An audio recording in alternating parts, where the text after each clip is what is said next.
நம்முடைய முதுநிலை கோட்ட மேலாளர் அவர்கள் அந்த போட்டியை நாங்கள் டிஸ்கஷன் நம்ம எப்படி அனௌன்ஸ் பண்ணலாம்னு சொல்லும்போது அனைத்து கிளைகளில் இருந்தும் அதிகப்படியான நண்பர்கள் வர வேண்டும் என்று அவர்கள் தான் இந்த பாலிசி 5 பாலிசிகளுக்கு நம்ம டிராஃபி கொடுக்கணும்னு ஒரு முடிவை எடுத்தார்கள். அவர்கள் இன்னும் ஒரு கொஞ்சம் சவுண்டா இன்னும் எல்லாரும் அவர்களுக்கு ஒரு நேரத்தில் ஒரு வாழ்த்துக்களை நம்ம தெரிவித்துக் கொண்டு மீண்டும் அனைவருக்கும் நமது கோட்டத்தின் சார்பாக இந்த 79th இண்டிபெண்டன்ஸ் டே வாழ்த்துக்களை தெரிவித்துக் கொண்டு விடைபெறுகிறேன். நன்றி, வணக்கம்.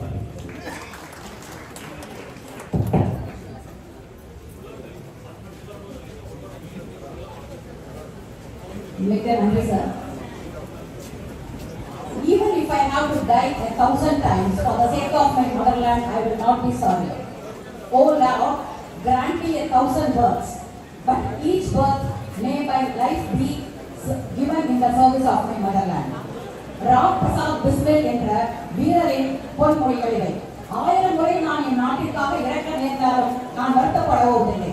ஒவ்வொரு முறையும் என்னை இந்தியனாக பிறக்க வைத்து இந்திய நாட்டிற்காகவே என் உயிரை தியாகம் செய்யும் பாக்கியத்தை தாருங்கள் என்று இறைவனிடம் கேட்ட இந்த வீரர் 30வது வயதில் 1927ஆம் ஆண்டில் தூக்கிலிடப்பட்டார். கொள்ளைக்காரன் என்ற பெயரை சொல்லி. இந்த மாதிரி நிறைய வீரர்களின் தியாகத்தில் விளைந்ததுதான் இந்த சுதந்திரம். மேடம் அவர்கள் சொன்னது போல சுதந்திரம் ஈஸியா கிடைச்சப்பவும் நாம ஈஸியா வாழ்ந்தில்லை. அதுக்கப்புறம் நிறைய இன்னல்களை சந்திக்க வேண்டியிருந்தது. ஆனால் மேரா பாரத் மகான் என்று வடக்கில் சொன்னாலும் பாரத பூமி புண்ணிய பூமி என்று தெற்கில் சொன்னாலும் வார்த்தைகள் தான் வேறே தவிர அதன் சிந்தனையும் பொருளும் ஒன்றுதான். இந்த ஒற்றுமை தான் ஒரு தலை மக்கள் நாம் என்போம் என்ற ஒற்றுமை தான் நமக்கு சுதந்திரத்தை வாங்கி கொடுத்தது. இந்த சுதந்திர இந்தியாவில் பல்வேறு விஷயங்கள் ஒன்றுபட்டு நடந்து கொண்டு நமது முன்னேற்றத்திற்கு வழிவகுத்துக் கொண்டிருக்கின்றன. இந்த தனது கடைசி வார்த்தையாக ஒரு வார்த்தை சொன்னார். இறைவனே, நான் மீண்டும் பிறந்து இந்த உலகம் முழு சுதந்திரம் அடைந்து விட்டதை காண வேண்டும் என்று சொன்னார். ராமபிரசாத் அவர்கள் முழு சுதந்திரம் அடைந்ததை காண திரும்ப வருவது போல நாமும் பல்வேறு பிறப்புகள் எடுத்து LIC என்ற இந்த மகா ஸ்தாபனம் மேலும் மேலும் முன்னேற்றம் அடைந்திருப்பதை காண வேண்டும். இந்த ஸ்தாபனம் நமது கொள்ளு பேரன் பேத்திகளுக்கும் எள்ளு பேரன் பேத்திகளுக்கும் கூட பாதுகாப்பாக இருக்க வேண்டும். அந்த அளவுக்கு இந்த ஸ்தாபனத்திற்கு முன்னேற்றம் வேண்டும். இன்னும் பல நூற்றாண்டுகள் இந்த ஸ்தாபனம் வாழ வேண்டும். மேலும் மக்களுக்கு நன்மை செய்ய வேண்டும். அது நடக்க வேண்டும் என்றால் நம்முடைய இன்றைய அர்ப்பணிப்பு அதிகமாக வேண்டும்.